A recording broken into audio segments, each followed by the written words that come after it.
Quedan pocos días para el 28 de marzo. En esta fecha se estarán eligiendo a candidatos a magistrados de la Corte Suprema de Justicia y también candidatos al Consejo Nacional de la Judicatura. Por eso para nosotros es importante abordar el tema, abordar las propuestas para estas instancias de Estado, y estaremos conversando en los próximos minutos con Rainerio Delgado, candidato a concejal al Consejo Nacional de la Judicatura. Estaremos, por supuesto, conociendo estas propuestas que él lleva a este Consejo Nacional. Hablemos un poco del contexto. Lo hemos dicho, el 28 de marzo, junto a los candidatos que competirán para ocupar 5 magistraturas de la Corte Suprema de Justicia, los abogados también elegirán a los candidatos en contienda para asumir como concejales en el Consejo Nacional de la Judicatura, que deberán ser electos posteriormente por la Asamblea Legislativa. Estos últimos son los responsables de fortalecer el proceso de formación judicial y garantizar la integridad en el ejercicio de magistrados y jueces en todo nuestro país, así como facilitar la depuración de esos malos elementos. Hoy me acompaña por eso Rainerio Delgado, candidato a concejal por Abojes. Analizaremos sus propuestas. Me da muchísimo gusto recibirlo en este espacio de entrevista. Señor Delgado, bienvenido. Gracias.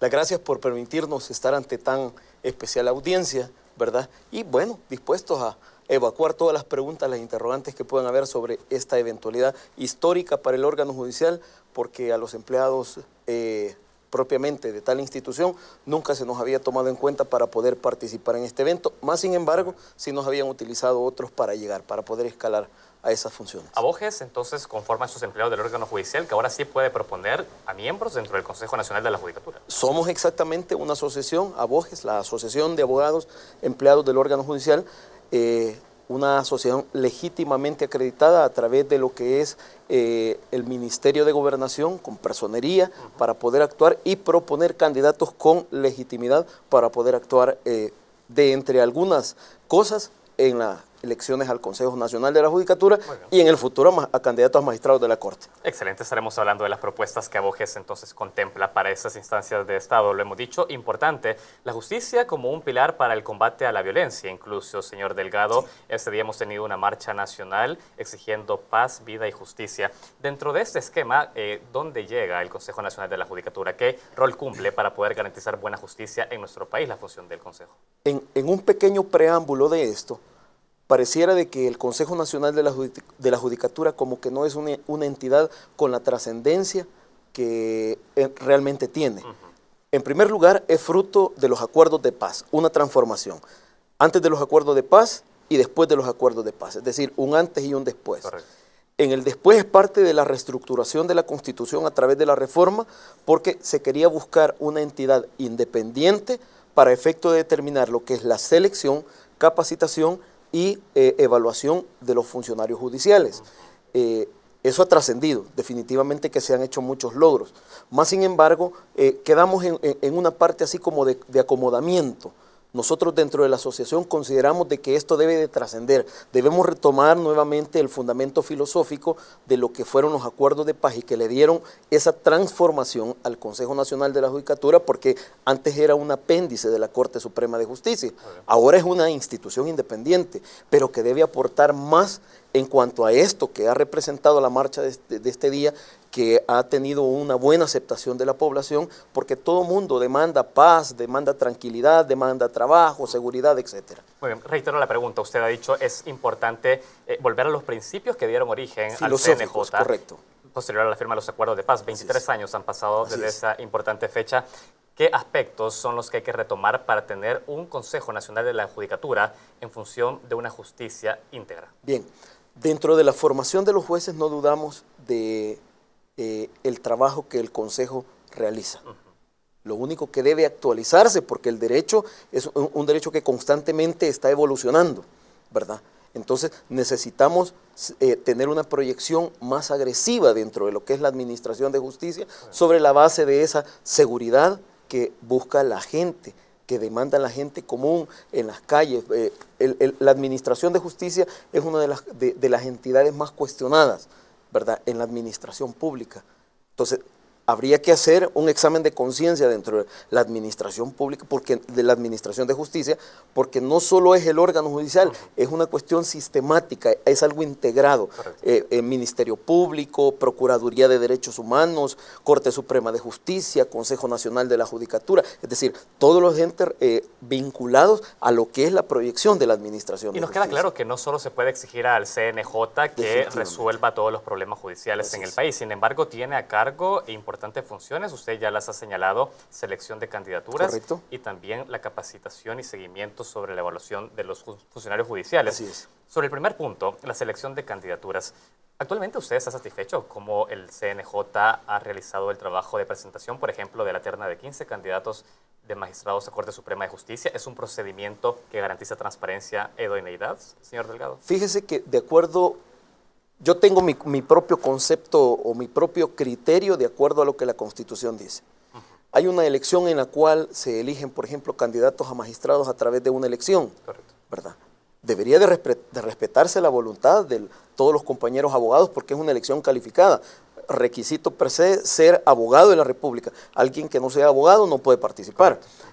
Eso significa de que bajo los parámetros de la democracia que establece la misma Constitución, ahí se establecen las reglas del juego, debería de respetarse. Mas, sin embargo, el contar con una lista de 15 candidatos que se someten a un escrutinio público a través de una elección y luego el Consejo Nacional de la Judicatura saca una carta donde propone una nueva lista de 15 bajo parámetros que no sabemos, tenemos mayor claridad en eso, a mí no me parece muy equilibrado sobre el mismo principio de igualdad que establece la Constitución. Al final y al cabo es probable de que de los 15 que salieron electos, ninguno de ellos pueda ir y todos sean elegidos por la Asamblea Nacional de acuerdo a los intereses políticos que tengan. Para recapitular, me gustaría saber entonces cuál es la propuesta, porque sabemos de que la Asamblea Legislativa al final recibe un listado tanto de FEDAES, que es la Federación de Abogados de El Salvador, como del Consejo Nacional de la Judicatura.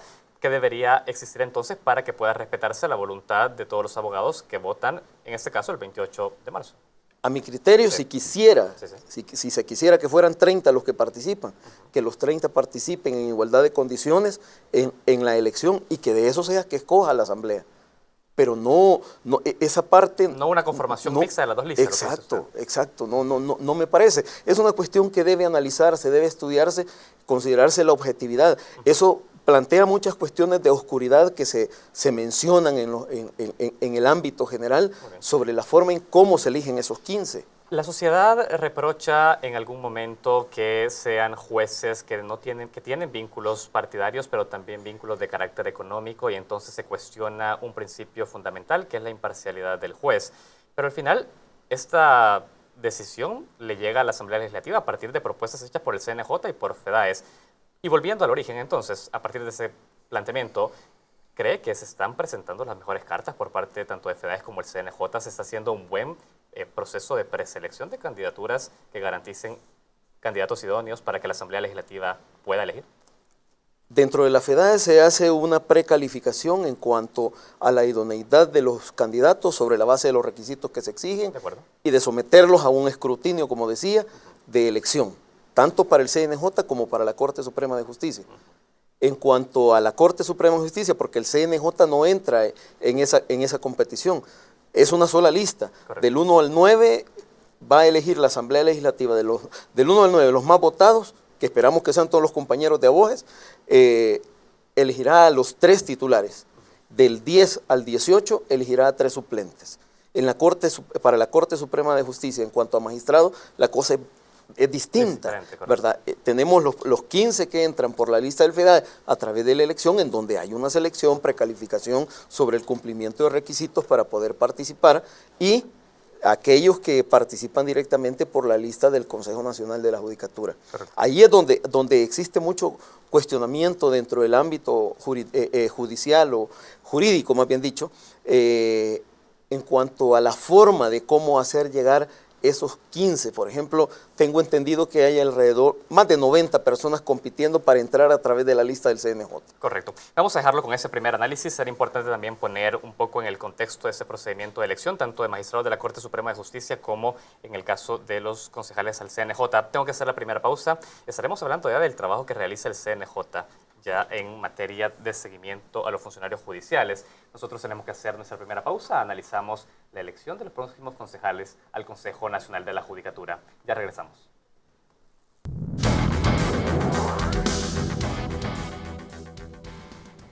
Continuamos con la entrevista de Informa TVX. Ese día se ha celebrado la Marcha por la Vida, la Paz y la Justicia. La justicia cumple un importante rol en materia de combate a la violencia. Sabemos que también la justicia estaría garantizando que todos aquellos procesos que han tenido violación de derechos humanos puedan ser conocidos, y por eso es importante conocer la labor del Consejo Nacional de la Judicatura, esta instancia que tiene a cargo la formación de jueces de que imparten finalmente la justicia en nuestro país. Rainero Delgado, candidato a concejal al CNJ, nos acompaña en este espacio de entrevista. Y usted ya hacía un análisis un poco del contexto del procedimiento de elección. Yo quiero meterme ya a lo que se hace en el día a día dentro del CNJ, función que de ser electo usted tendrá que cumplir en esa institución.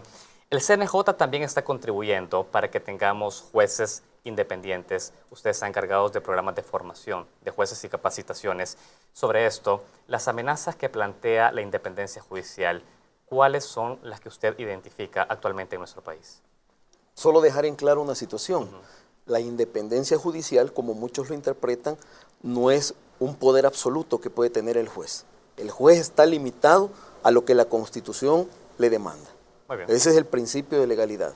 El juez no puede excederse de lo que la ley le plantea, de tal manera de que esa independencia solo radica dentro de los parámetros mismos que la ley le determina. De las funciones que debe cumplir. Exactamente. No debe salirse de ahí. Él no puede reformar la ley, no puede interpretarla de manera antojadiza, porque están los principios fundamentales que determinan la forma en cómo el juez debe aplicar la ley. Entonces, esa es una confusión que se ha generado de manera genérica en cuanto a entender cómo es la independencia judicial, como que si fuera un poder absoluto que se le está dando al funcionario judicial, y eso no es cierto. Él tiene su propio límite dentro de los marcos que la ley misma le establece. Ahora, si bien usted dice que el funcionario tiene los límites establecidos ya por ley, la manera en la cual se interpreta eso muchas veces se podría ver modificada ante la injerencia tanto económica como partidaria, señor Delgado. Eso repercute en lo que hablábamos al inicio. Cuando usted tiene una elección a candidatos a magistrados y encuentra una lista que entra directamente por el Consejo Nacional de la Judicatura, usted tiene parámetros distintos para evaluar la posición de cada uno de estos 15 de elección y los 15 del Consejo Nacional de la Judicatura. Y ahí no podemos garantizar lo que hay detrás de lo que dice. Exactamente. Ahí respondemos a esos intereses, que no debería de ser, porque fíjense bien, el artículo 1 de la Constitución establece la seguridad jurídica, el bien común y la justicia. No le establece un interés económico político, y aquí pareciera de que siempre se está al revés, de que la justicia está por debajo de los intereses económicos y los intereses políticos. Ahora, ya que tenemos el diagnóstico, ¿qué podemos plantear como solución? Digo, ¿el CNJ tiene los instrumentos suficientes para poder contribuir a que exista menos injerencia, tanto económica como partidaria, dentro de la función jurisdiccional, señor Delgado? Justamente ese es el fundamento filosófico. Esa es la transformación que sufre a raíz de los acuerdos de paz. Sí. Tratar de descontaminarlo, volverlo como un ente independiente que tenga la capacidad objetiva de aportar a la sociedad personas bien, pero bien calificadas. Hay una escuela de capacitación judicial donde constantemente se está preparando a jueces, magistrados, para el desempeño de sus funciones, ya siendo jueces, ¿verdad? Usted evalúa muy bien la labor de esa escuela. Es muy buena, es muy buena. La cuestión es la siguiente parte dentro de la función del Consejo Nacional de la Judicatura, la evaluación. Muy bien. Porque en la evaluación debería de tener mucha mayor fortaleza, muchas mayores garras el Consejo, porque si él es el que propone, él es el que selecciona al personal que va a llegar a desempeñar el cargo funcional de juez, ¿qué significa? Debería de ser él, dentro de su concepto de evaluación, también ejercer un control en cuanto a que desarrollen esa función como se les capacita dentro de la escuela, es decir, ver en la práctica cómo el juez se desenvuelve en una audiencia inicial, en una audiencia preliminar, en una audiencia de vista pública, para solo enunciar uno de los casos dentro de los cuales el juez tiene una función completamente apegada al principio de oralidad. ¿Pero qué ha fallado en la evaluación del CNJ? ¿Es que no hay el seguimiento adecuado sobre cada uno de los jueces? Digamos que somos de la opinión de que el CNJ pareciera que evalúa más al empleado judicial que al juez, porque el Consejo Nacional de la Judicatura llega y evalúa en una buena parte todo lo que administrativamente se hace, resoluciones, notificaciones, citas, etcétera. Pero la parte principal, que es la jurisdiccional, eso no lo toca.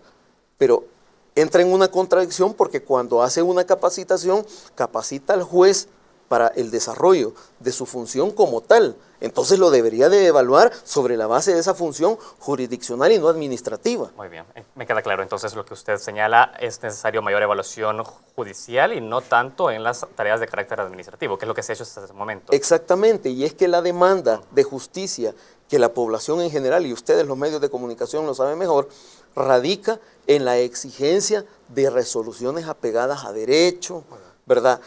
Debidamente sustentadas, ¿verdad? Aquí pareciera, fíjate, pareciera de que el que un juez absuelva a una persona es sinónimo de impunidad, y eso no es cierto. Impunidad es cuando no se judicializa un caso, cuando no se persigue. Muy bien. Y sobre eso quería hablar justamente. Usted ha dicho es importante que evaluemos la capacidad de funciones jurisdiccionales de cada uno de los jueces. Tenemos casos como, por ejemplo, una ley contra el delito de trata de personas. Nosotros ayer conocíamos que de 565 casos identificados en 9 años, solo 57 de estos han logrado ser judicializados. La pregunta es, encontramos en leyes especiales como la ley contra trata de personas, la ley contra toda erradicación de violencia hacia la mujer y otras más, que existen pocas sentencias finales por parte de la justicia que apliquen las penas que corresponden a esos delitos. Incluso a veces hasta vemos modificación del delito durante el proceso judicial. ¿Qué está pasando en esto? ¿Hay poca conocimiento de los jueces y los tribunales de las leyes especiales del país? Ahí entramos en una cuestión de lo que es la administración de justicia. El artículo 193 de la Constitución establece cuáles son las funciones del ente fiscal, en este caso en la persecución de los delitos. Correcto. Significa entonces que dependerá siempre de la Fiscalía la cantidad de casos que se judicialicen. Que llegan a sede judicial. Que llegan a sede judicial. Correcto. Y eso es lo que te decía. La administración de justicia recae en cuanto a impartir en un sentido o en otro, dar una absolución o una condena, en el sentido que sea, ahí se ha administrado justicia. Ha habido suficientes elementos probatorios. En un caso de trata de personas, por ejemplo, en el cual se aportan los elementos suficientes para condenar a una persona y el juez condena, entonces no hay ningún problema. Si no se aportan los elementos suficientes y se absuelve, tampoco hay ningún problema. Ha habido administración de justicia, que es una cuestión integral, que era lo que yo decía al inicio, no solo depende del órgano judicial.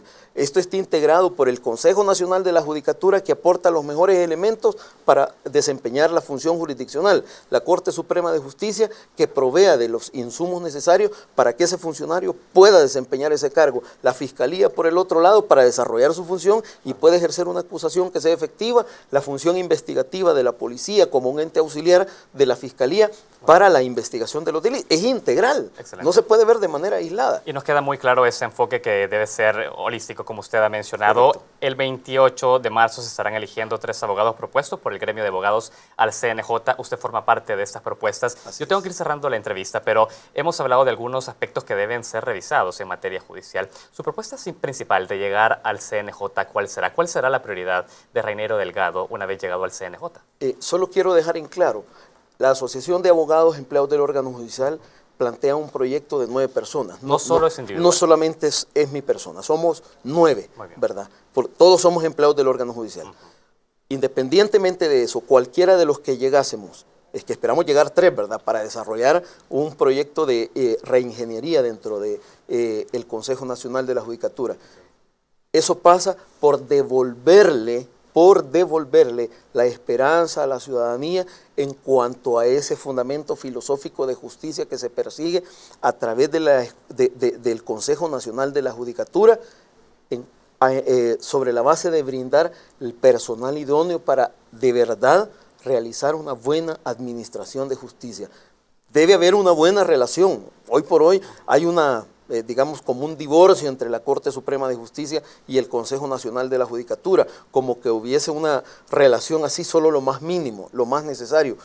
esto debe ser integral. Muy bien. Esto debe ser integral. La apuesta entonces es integrar Corte Suprema de Justicia y Consejo Nacional de la Judicatura. Rainero Delgado, ha sido importante conocer sus propuestas como Aboges, candidato al Consejo Nacional de la Judicatura. Ha sido un gusto recibirlo. El gusto es mío y un saludo a toda la teleaudiencia y que tengan un buen día. Y bueno, por la participación en la marcha, felicidades a todos los que lo han hecho. Excelente. Este día para nosotros es importante conocer cuáles son esos aspectos que deben mejorarse del sistema judicial. Recuerden que este día ha sido la marcha por la paz, la vida y la justicia. Este último juega un papel importante contra la violencia. Nosotros hacemos una pausa. Ya regresamos.